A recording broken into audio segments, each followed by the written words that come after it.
Madame, Monsieur, bonsoir. Merci de nous préférer pour vous informer sur Eden TV. Voici le sommaire de cette édition. Le baccalauréat session 2016 au Bénin. La session de rattrapage a démarré ce lundi sur l'ensemble du territoire national. Les candidats inscrits dans le département du littoral composent au Collège d'enseignement général Saint-Rita de Cotonou. Nous en parlerons dans ce journal. Lancement ce matin de l'atelier de vulgarisation du manuel de procédure des affaires de stupéfiants. C'est le ministre de la Justice, Joseph Diogbenou, qui a ouvert les travaux. Hors du Bénin, ce dimanche 17 juillet, s'est ouvert à Kigali, capitale du Rwanda, le 27e sommet des chefs d'État de l'Union africaine. Nous en parlerons. Voilà le sommaire. La suite, c'est maintenant.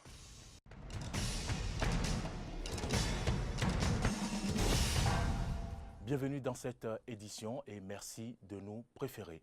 Nous ouvrons ce journal par la visite du préfet de l'Atlantique, Jean-Claude Kodja, dans la commune d'Abomey-Calavi.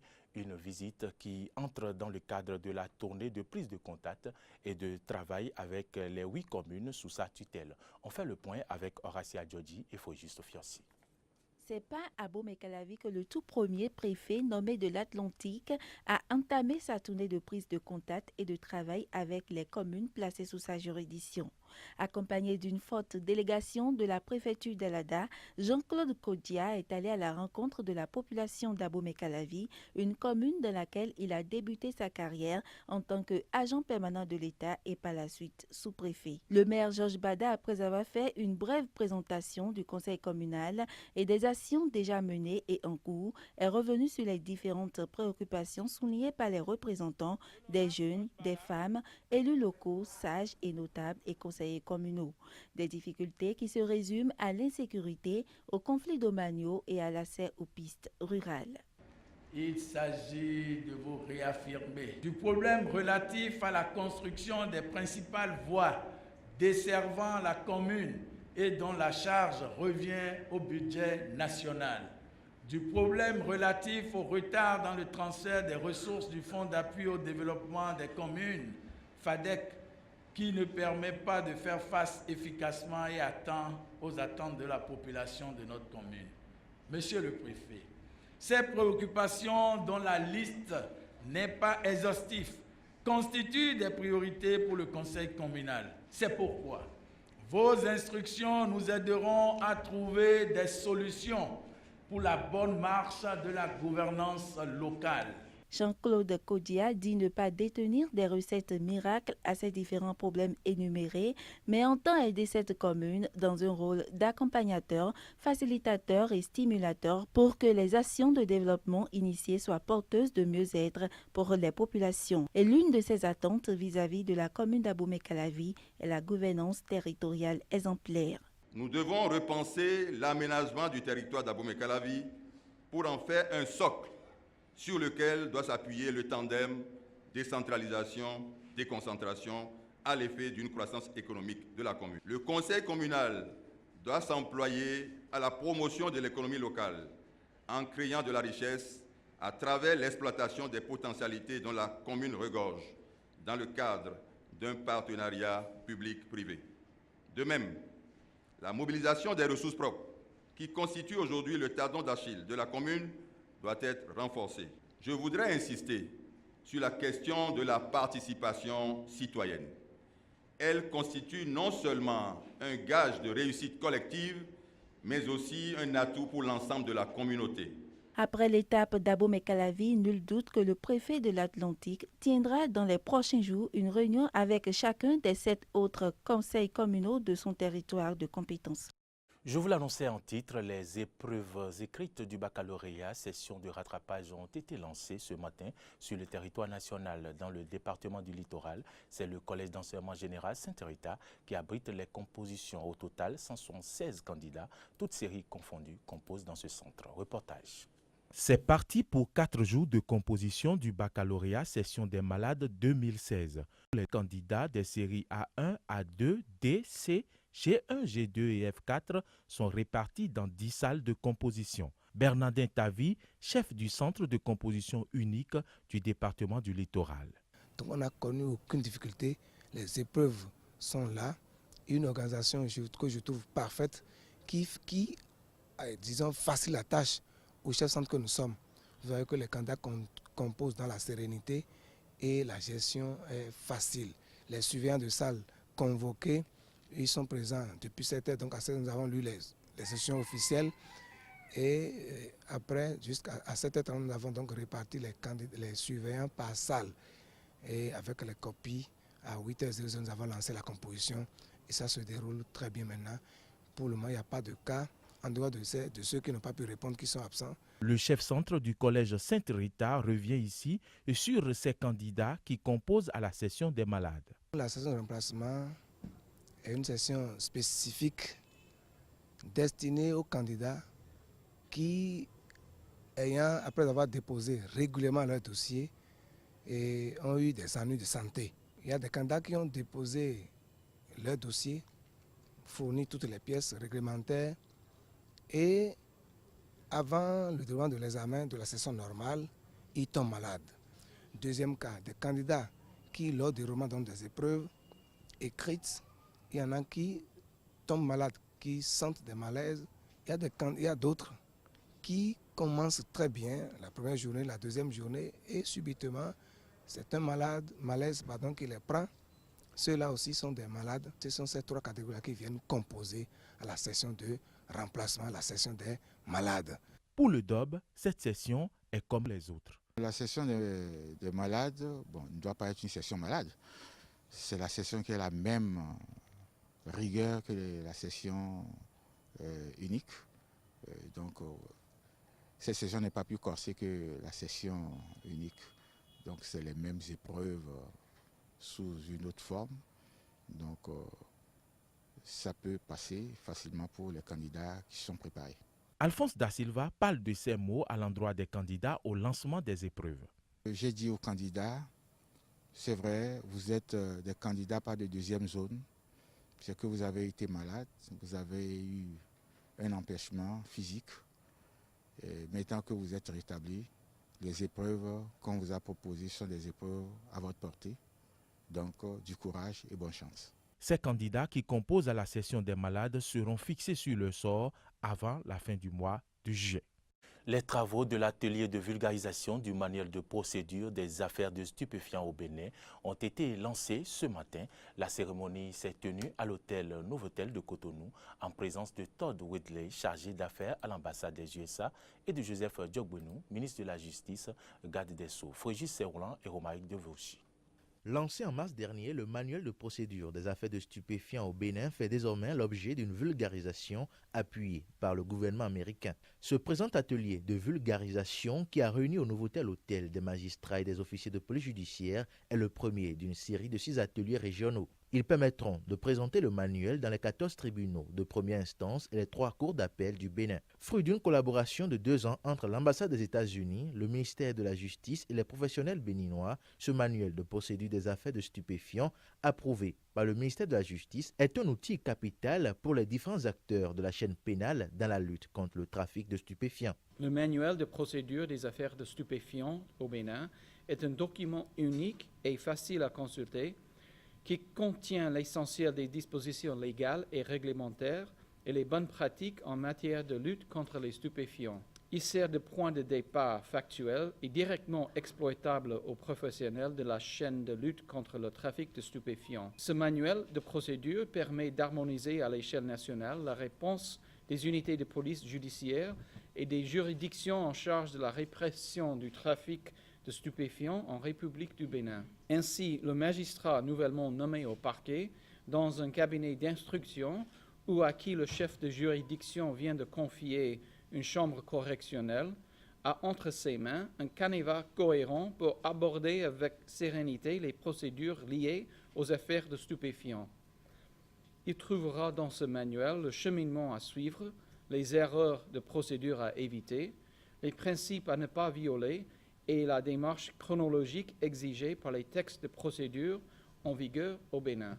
Après avoir reconnu la nécessité de la prise en compte du manuel de procédure des affaires de stupéfiants dans les programmes de formation initiale des officiers de police judiciaire et assimilés, le ministre de la Justice a émis l'idée d'une formation périodique. Il a aussi souhaité que cette collaboration entre le Bénin et les États-Unis d'Amérique aille au-delà d'une simple formation.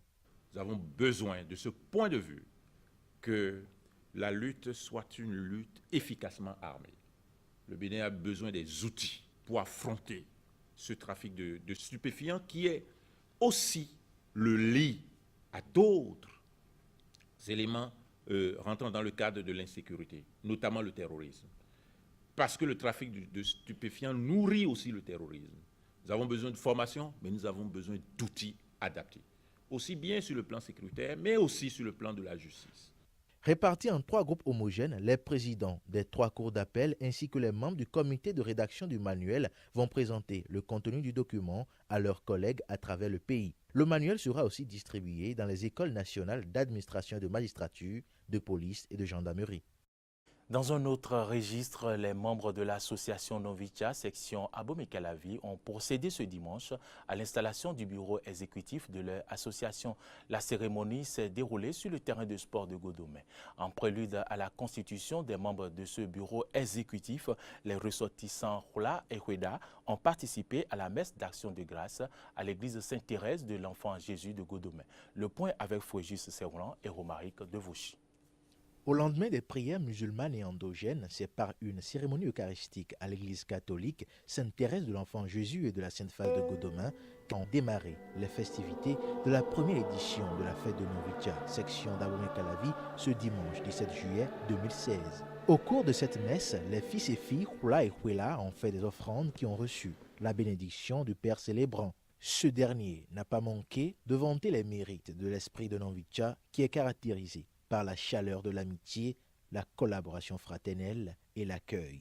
C'est au nom même de l'accueil que toutes les cultures viennent à nous et un brassage culturel a pu être possible.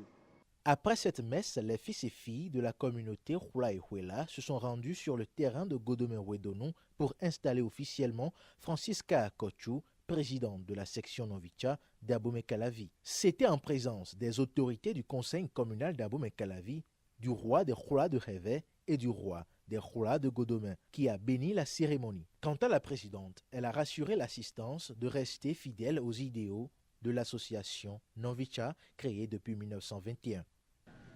En nous installant dans nos fonctions, vous venez ainsi de nous donner une légitimité confortable qui nous galvanise dans notre élan de perpétuer les idéaux de l'association que sont fraternité, solidarité et progrès. Novicha étant unique, les objectifs sont les mêmes.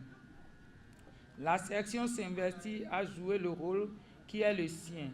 La représentante du président du comité d'organisation a tenu à rappeler l'importance de Novicha. Aujourd'hui, Novicha, comme vous le savez, est un cadre de retrouvailles de presque toutes les communautés de notre pays et de la sous-région. Ainsi, Novicha est présente et a des démembrements dans presque toutes les villes du Bénin, dans la sous-région et ailleurs. C'est un véritable festin qui a succédé à cette installation. Vêtus d'un tissu unique et cousus selon les goûts individuels, les festivaliers ont célébré dans la liesse populaire leur retrouvailles. Rythme folklorique et traditionnel, animé par des artistes de renom tels que Bessi Zolawadi et Ebawade, ont meublé cette première édition de Novicha de la section d'Abomey-Calavi.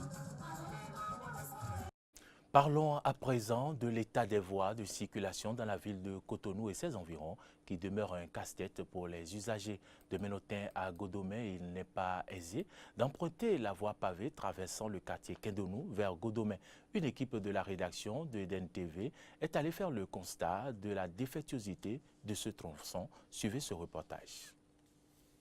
Affaissement des voies pavées, nid de poules et plissement par endroits. La dégradation progressive de certains tronçons pavés de Cotonou et ses environs ne laisse plus personne indifférente. À tout cela s'ajoute leur destruction due aux interventions sur les installations de la Société nationale des eaux du Bénin. À quelques mètres du collège Le Nokoué, voilà à quoi ressemble la voie.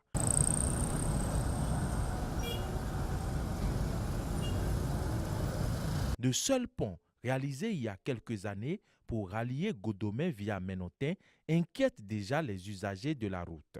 Ce pont est déjà en voie de cassation. Ce pont est dégradé. Donc, tous les usagers de ce pont-là ont du mal à passer sur ce pont. À Godomekula, comme l'état défectueux de la voie à ce niveau crée non seulement des embouteillages, mais aussi des accidents. Les usagers témoignent. Ici, on vit un calvaire vraiment dangereux. Chaque soir-ci, même si tu ne vois pas la voie, tu ne vois même pas l'éclairage, tu passes par ici, tu tombes dans les trous. Et quand tu rentres à la maison, on se sent fatigué. On ne sait pas si réellement qu'est-ce qu'on a fait dans la journée. Et on vit dans un pays comme ça, c'est pas normal. Nous, on est des citoyens béninois. On vit dans ce calvaire-là. Les gens tombent et se blessent. Pourtant, personne ne dit rien. Donc, c'est vraiment malheureux pour notre pays. C'est un calvaire. Mais je viens de passer par là maintenant. Pour passer, c'est difficile. On risque de tomber. Un jour, je me suis tombé là-dessus, mais j'ai failli casser les pieds. Ces usagers appellent l'État à résorber les problèmes liés à la défectuosité de certains tronçons. Nous aimerions que le CA de l'arrondissement de Godomekula n'a qu'à nous essayer un peu de nous réparer la voie. En temps, ils avaient fait, mais ce n'était pas bien fait. Quelques jours après, ça s'est dégradé. Nous souffrons amèrement ici sur cette voie. Il faut dire à l'État de faire quelque chose pour nous. Parce que j'ai été d'abord à la radio pour en parler, mais je n'ai vu personne. J'ai été à la mairie, mais il ne répond pas. Si c'est la mairie Cotonou ou bien c'est la mairie Calavi, on ne comprend plus rien. Vous venez ici, quand il pleut, personne ne dort. L'eau qui quitte à Glas, qui quitte le terrain, tout cela s'est vidé ici. Et ça nous inonde.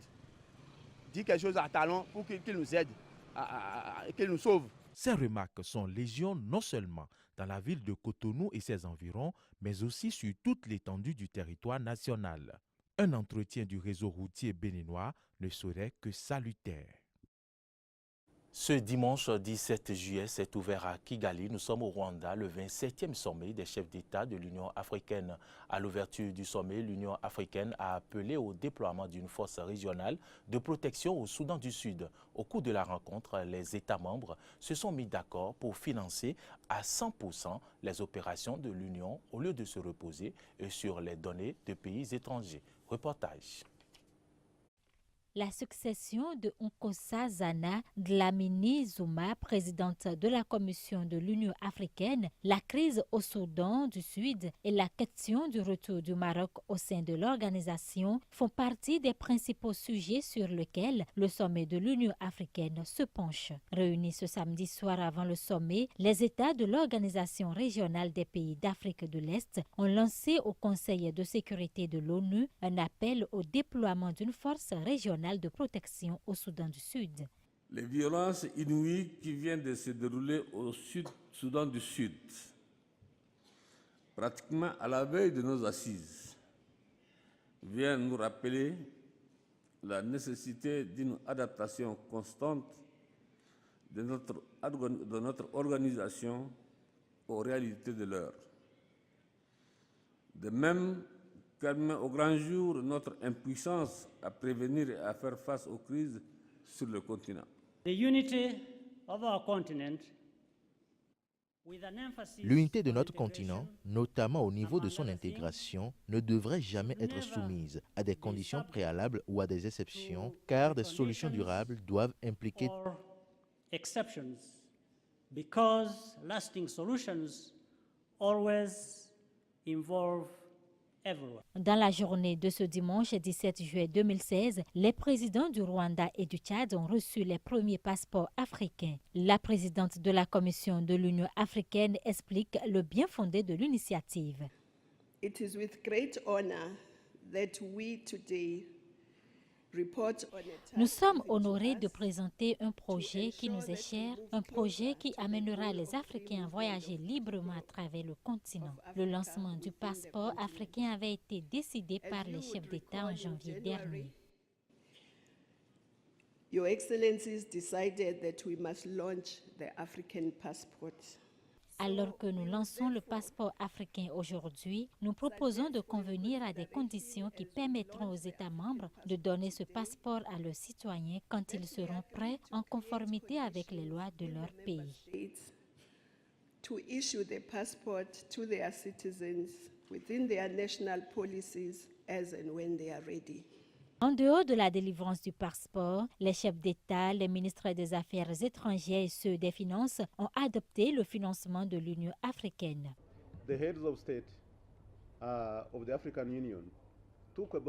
Les chefs d'État de l'Union africaine ont pris une décision. Ils ont pris la décision que les Africains, les membres de l'Union africaine, devraient financer à 100% les activités opérationnelles de la Commission de l'Union africaine.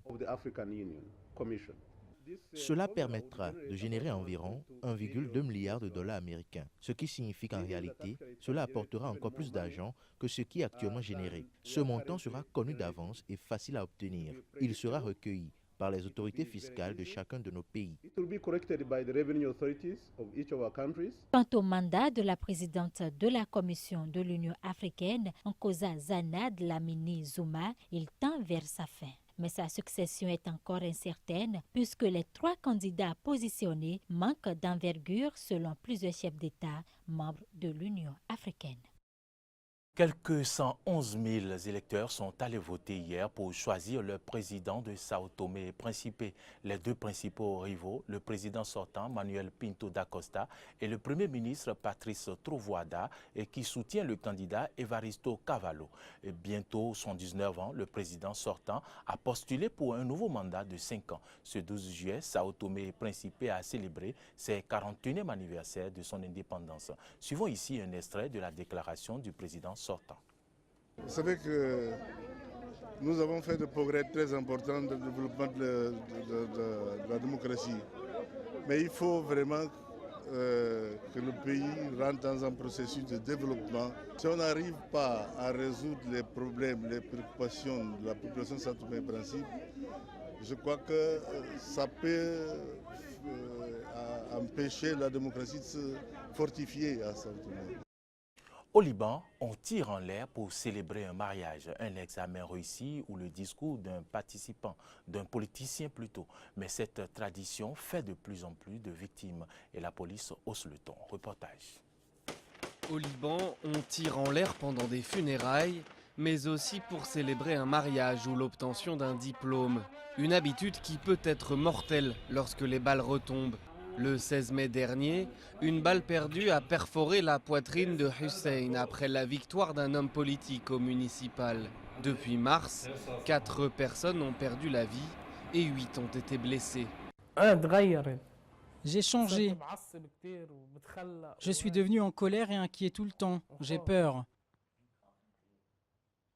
Quand je dors, je me réveille en panique et parfois je n'arrive pas à dormir. Sur son téléphone, Hussein garde une photo de la balle qui a failli lui coûter la vie. Les tirs de célébration sont interdits au Liban, mais la loi date de 1959 et l'amende de 500 livres libanaises ne vaut plus que 25 centimes d'euros. Depuis début juin, la police a haussé le ton et arrêté 136 personnes. Elle a également installé une ligne téléphonique pour inciter les dénonciations.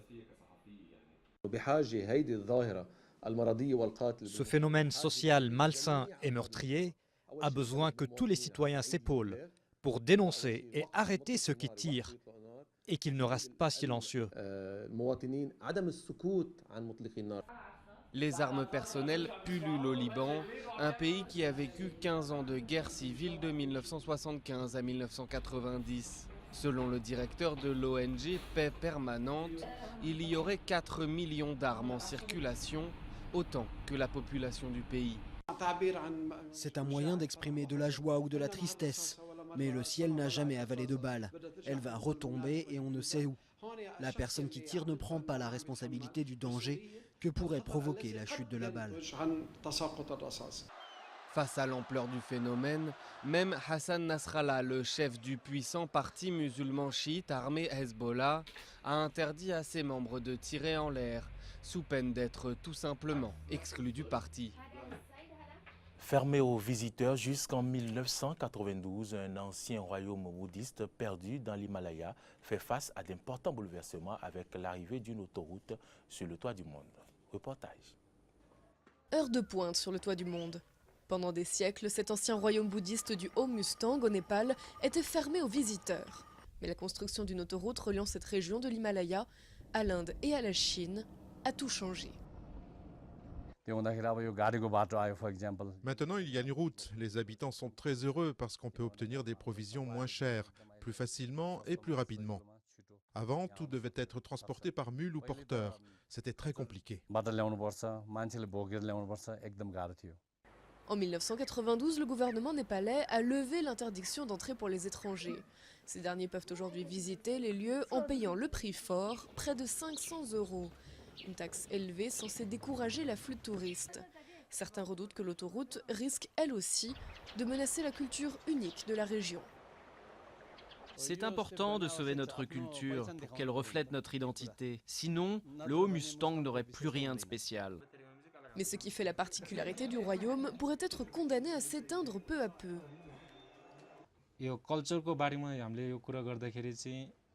y a eu beaucoup de changements concernant notre culture. Beaucoup de choses ont changé pour les jeunes. Ils veulent être modernes, leur façon de penser a changé. Jeans, panneaux solaires et télévisions importées de Chine ou d'Inde, autant de progrès qui risquent d'avoir raison d'un mode de vie hérité des temps médiévaux, sans doute voué à être relégué au livre d'histoire. C'est ici, Madame, Monsieur, que se referme cette édition. Chimène Claudia Dosso à la prise de son, Cyril Agbo-Efrejus Fiossi au plateau. Moïse Patinvo a réalisé ce journal. Merci de nous avoir suivis. L'information continue sur le web. Bonsoir chez vous.